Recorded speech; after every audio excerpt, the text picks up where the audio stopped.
Hi, this is Dan the Man, and welcome to Club 500 TV and my new series, Dan the Man, live and direct. In today's episode, I'm going to be talking to one of reggae music's finest stars, Mr. Easi B here. Yeah. How are you? How are you? Blessings, bro. Blessings. I'll tell you what, I'm going to put you on the spot straight away, Easi B, if I can. Is there any chance we can get an a cappella from you? Well, of course, anything for my girls. I'm always ready. I've got we are presently preing my new single, a cover of Ken Rogers' "I Don't Need You," and you know, just want something for the girls. Them. It doesn't mean that I don't need you, right? But just a topic of the song, all right? I don't need you, and I don't need your friendship. I don't need flowers in the spring. I don't need you, and you surely don't need me. But we both want it bad enough. Yes, we both want it, don't we? I don't need you, baby, and I know you don't need me. Very nice, very nice. I'm sure they'll appreciate that. Blessings. Okay, let's talk. First things first, I've got to ask you, Easi B, where did it all begin for you? Well, it all began in Jamaica about 26 years ago. A little bit before that still, but you know, I mean, coming from the church and everything, it all started off in the church. You have to start somewhere. Of course. And that's the reason why I'm so disciplined and principled when it comes to music, you know, and to women. You know what I'm saying? Okay. Now listen, as a young man growing up in Jamaica, in Portland, Jamaica, musical instrument and all them things weren't always accessible. It was hard to come by. You find a lot of people, young men in those days like me, would go to church for the opportunity to rap on the drum, to touch the keyboard. Right, I'm with you. Yeah. It's not like now when everyone's got access to music instrument all over. You got to be a good boy to get a chance to even touch something in the church. You know what I'm saying? So it all started there. Sometime break time when you know we'd go on to rap the drums if you're good enough and if you clean them and all them. All right. Yeah. So my opportunity arises from those days. Really, I didn't even know I could really sing. Because I wasn't interested in singing that much. You know, you're part of a junior choir, you're singing Sunday school, but you weren't thinking of taking it up on the level where you go professional with it. And after playing various instruments and getting myself equipped musically, then I started realizing that I've got a vocal. I'm not sounding too bad, but you know, when people start telling me now that you can sing, man, and I said, okay. Started singing in the church. It went all right. Everything went well. Was popular locally. There we go. But then again, in order for me to extend and become better, you got to go to Kingston. Kingston was like the city where everything is happening. So he had me in my little bag on my back like the pilgrim, you know, and headed to Kingston. And you don't know the first move to make when you get to Kingston because you don't know anybody. Get in that circle. It wasn't easy. Yeah. But I was introduced to a band by a friend, and from there it started off. Start going to rehearsal for about 6 weeks before they even look at me. Yeah, I'm with you. This is a countryman who comes to town. And, you know, you have to prove yourself. Of course. Prove yourself. Until one day, the band leader called me and said, I heard that you can sing. I said, yeah. I stuttered a bit there because you started believing, no, what if I can really sing? Yeah. You have to prove yourself to the big guns there. Yeah. They gave me the mic and whoops. Nothing was coming from my mind. My mind was completely blank, bro. Nothing, you can't think of a song to sing, so I started singing. Say what you're saying and do what you're doing. 'Cause I've got something, baby, that money can buy. 'Cause that was the #1 song those days, the Little John, and I'm like, for some reason that came to me, and I went, yeah, and I went, sing another one. I was like, so I sang the same one again because nothing comes to your mind, and they went, listen, man, we're gonna use it. Start coming to rehearsal. So yeah, and I'm like, yeah. Excited and overjoyed, man. When I left there, I feel like I made £1 million. Brilliant. You know, Brilliant. and all I want was the opportunity to come back to the next rehearsal. I've got you. I've got you. You know what I mean? But it all started there. I started singing. People start hearing about this little country boy, and people start coming out to see what I'm all about. So that's where it begins. I could go on forever because chapters after chapters after chapters. Of course. It's a voyage. It has been a journey. No, I'm with you. Yeah. Well, I was going to say, on that journey, you've ended up in Manchester. Yeah. Tell me about the transition from Jamaica to Manchester. Well, if I had landed in London, it would have been London. You know what I mean? But I landed in Manchester, so Manchester has been my home, away from home. Of course. The first time I set foot in this country, it was in Manchester. So, yeah, you know, from a country to another country boy, you know, country boys thing. You know, I'm not into the town thing that much, you know what I mean? Yeah. But I enjoy here. It's lovely here, and my people love me. They appreciate my music. It's not a bad place. It's a good place, Manchester. They love me, and I love them. Yeah. So that's where it's at, my brother. Well, that's what we like to hear. That's it. Tell me about your first recording then. My first recording. We're talking a while back. Yeah, that's way back. But you can't forget your first. Yeah, recording. of course. Tell me about that. We rehearsed that song for weeks, upon weeks, before I was ready, and even though they say I was ready. Yeah. It was like another hurdle to jump over. I can imagine. I can.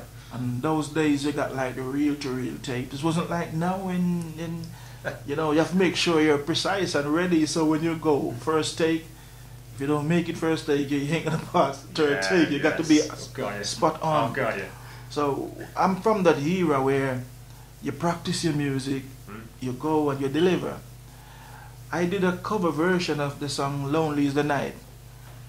And, you know, go through the process of recording, mastering, mixing, mastering, and getting the song out for promotion. And you just imagine my feeling when it was here the first time, when I saw the first vinyl cut, and I'm like, my name is on it. Of course. I had it like, yeah, my name is on this. Yes. This is me. I know I'm going places.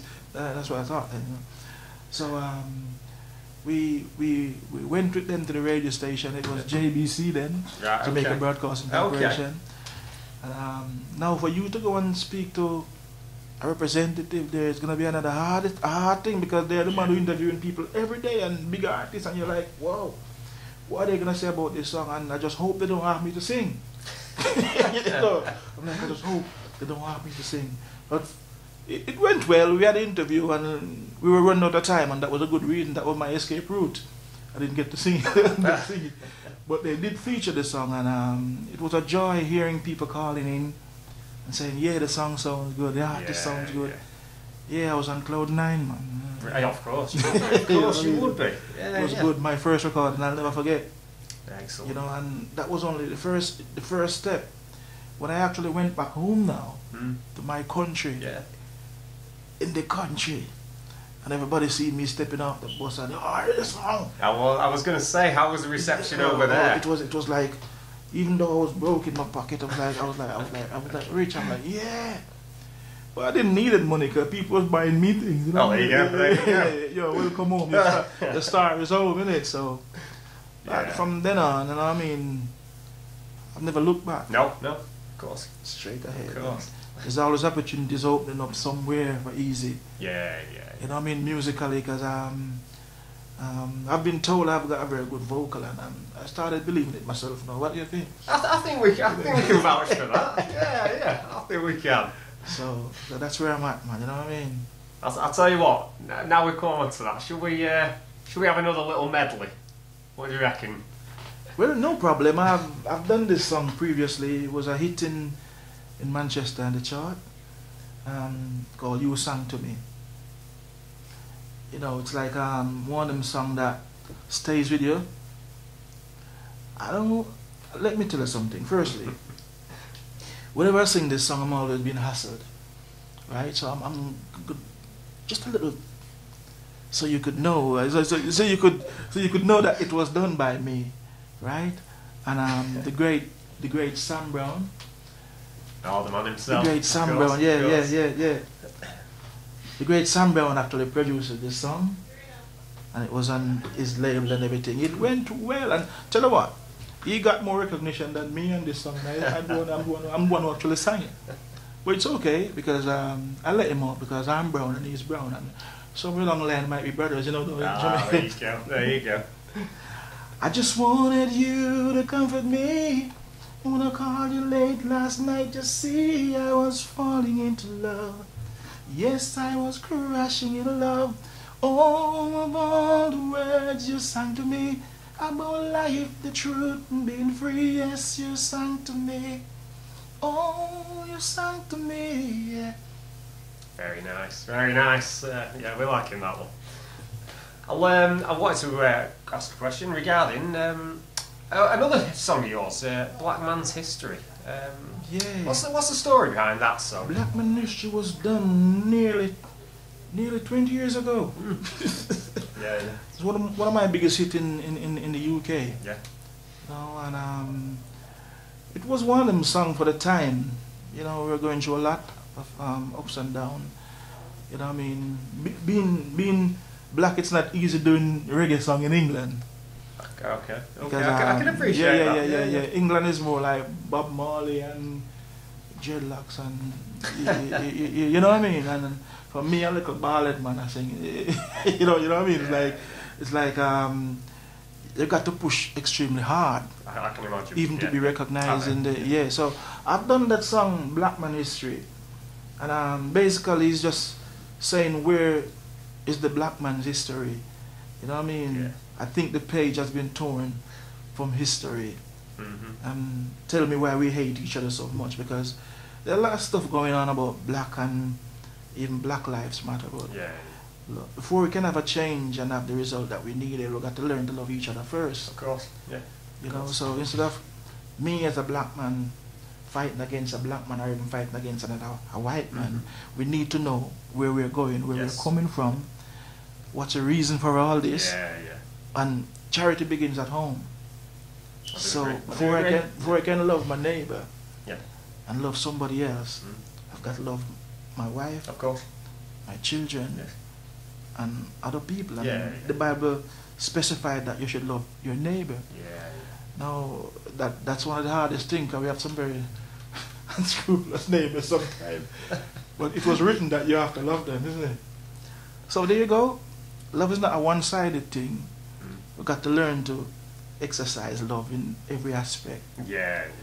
And that's what the song was basically saying. Before I can love somebody else, I love even my brother, I've got to love myself. And I ask, where is the black man's history? You know, the page has been torn from history. That's my little way of putting it. You know what I mean? I get you. And I then ask, tell me why we hate each other so much. And that's a question I'm still waiting for an answer for. So that's the reason. I think we all are. That's the reason why I wouldn't do that song again, because maybe. I was tempted to ask you, would you consider like re-releasing that song? I think it has done its time. It's one of them songs that every time when it comes to Black History Month, it started playing again. So I don't think I'm gonna go and do that now. It's gonna be like I'm doing it because of what's happening now. Of course we have the Black Lives Matter is. I've done it. Is ever present. Exactly, but I've done it years before all this. You know what I mean? Way before my time, you may say. But when you're inspired to write a song and you do it justly, then justice is done. That's what I'll agree with that. mean? So I will agree with that. I'll just leave it there. I've got you. On to other things now. you've obviously been recording during the COVID-19 yes, well, period. How has that been? How has that been? well, listen, this lockdown has proven a lot. Because if you tell me that I was gonna be locked down in the house for so long, if your house, I don't think any of us could have comprehended. exactly. But then again, if you haven't got love in your house Mm-hmm. and harmony, then it's gonna be like a prison. It will be like a prison, like you're actually locked down and gee, how am I gonna get out? Yeah. You shouldn't be thinking. You shouldn't be okay, thinking of how am I gonna get out. Yeah, of course. You should be thinking of how are we gonna make this work. Yeah, know what no, I mean? no, I do completely agree. We've got a lot of relationships that been on the rocks because of this lockdown. A lot of stuff's happening. Yeah, there But is. for me, music is what I do best. There we go. So I take the time out and I get in the middle of the studio and I arrange and I rearrange and this song was actually voiced while I'm on lockdown. The last song that I don't need you. We'll be talking about that a little bit later on. Yeah, but don't think I'm singing for my wife, you know, because I needed her more. I'm mostly in the lockdown. Of course. But the song came, and funny enough, about 2 weeks after recording this song, Kenny Rogers died. Ah, yes. And I was feeling like, wonder if it's me who killed him. Wonder if it's I did the song and he took it to heart. Wonder if you know, but again, no. He has been my icon. He has been well appreciated in Jamaica. Yeah. You know, especially most of them American pop singers. Yeah. You know, there should be a program in Jamaica we call Solid Gold on TV. Yeah. You have no option, you have no choice but to watch it, because that's what's showing. That's why we had one TV station. So we all grew up linking up big time with all them big pop song and them big artists from all over. Yeah. You know what I mean? And reggae, Jamaica is not just all hardcore reggae and dancehall. It's a lot to do with soul and R&B as well. Yeah. So I'm from that era where I like music on all aspects and all levels. Of course. So when I sing a love song, I try my best to deliver. That's what we like to hear. Yeah. Going back to the lockdown situation we've all been experiencing. I understand you did a concert right here. In fact, On lockdown. yes, indeed. Tell us about how did that come about? Well, I've got a couple of hits I've done previously, and I'm just to encourage everyone to at least go through the lockdown. You know what I mean? Yeah. I'm still with you, and I know that sometimes you just need to hear a good song to remind you of, you know what I mean, the good time, because I mean we have been through a very bad patch. Yeah. This COVID thing has, you know what I mean.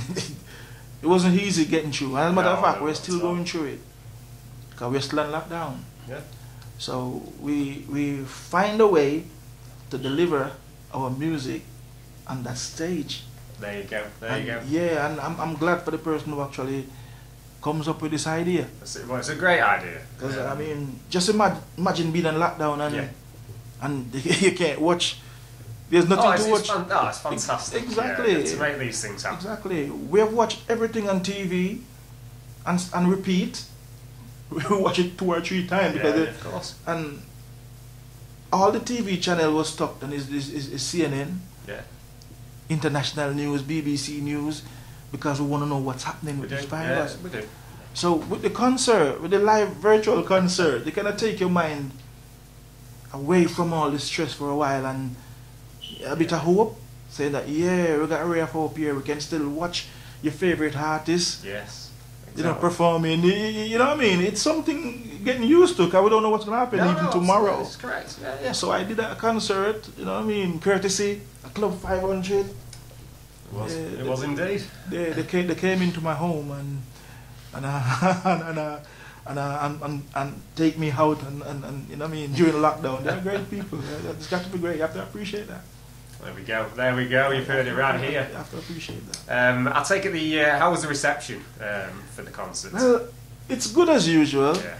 Because as I say, my people still knows I'm here. Yeah. And for them to see me perform even well in lockdown, it's an honor. Yeah. And strangely enough, the digits keep going up. That's what you want. The viewers, I'm like, wow. That says a whole lot. Yeah, I feel so appreciated, you know, yeah. knowing that at least we're going through a pandemic, serious times, and yet they find time to like and share. Enough respect. There we go. There we go. Enough respect. I'll tell you what, let's talk about the new single then. We have mentioned it previously. Let's talk about the new single. It is a Kenny Rogers classic. It's a remake of a classic. The song's called I Don't Need You. Yeah. Where did that come about from you? Well, to be quite honest, as I say, I've always loved Kenny Rogers songs. Yeah. And for some strange reason, this one just came out at me. Right, okay. Yeah. You know, and it's not a personal thing, because as I said before, I need my wife now more than ever. Right? And I know all the guys and the girls listening, you need your partner as well. You love them or you need them. It's a good message. It's a good message. Yeah, but what the song is basically saying is, you are independent and I am independent. So there you go. We don't really need each other as much, but we both want this bad enough to let it work. You know what I mean? So I'm not saying this for you to go home and say that to your wife, yo, listen, I don't need you. Get out. Or vice versa. You know what I mean? But we're saying, what the song is basically saying is that we are both independent. That's it. Yeah. So you can live without me if you have to, and I can live without you if I have to. But guess what? We don't want that to happen. No. So we both want to be together enough to make it work. Got you. That's basically it. Yeah. I've got it. I do. I understand. I think there's gonna be a lot of contradiction in this song. Because the fact that I said I don't need you, it's open to interpretation. Exactly. But you know what? It's good when you start a fire. Of course. It's always good. It does indeed. As long as you've got an extinguisher near enough, and the fire brigade near enough and on standby, they're always there. It doesn't matter the oil you pour on it, because though it goes up, we'll get it back down. They are always there for us. Have you got a release date for the single? This I understand it's alright. It's out already. It's out already. But what we're gonna start doing now is the promotion. Yeah, promotion. And as you know, because at the time they're in, everything takes a bit longer. Of course, than usual to, you know. But the fact that it's kind of like getting a bit better. Yeah. I think we're gonna be doing it at a fairly soon enough. But what you can do, if you keep at club500tv, that's it. you'll know exactly what's going on. There we go. Yeah, you've been told right here. Yeah. So for all the information on what's going on, come to club500tv. Check out my new series. We'll be talking more with Easi B, I'm sure. Until then, you need to go and check out this single. You do. Go and get yourself a listen. That's Easi B. I Don't Need You. And that's it for us. Thanks for joining us. I want to thank the man Easi B right here. This is Dan the Man. Dan the Man out. Thank you very much. God bless you. Thank you.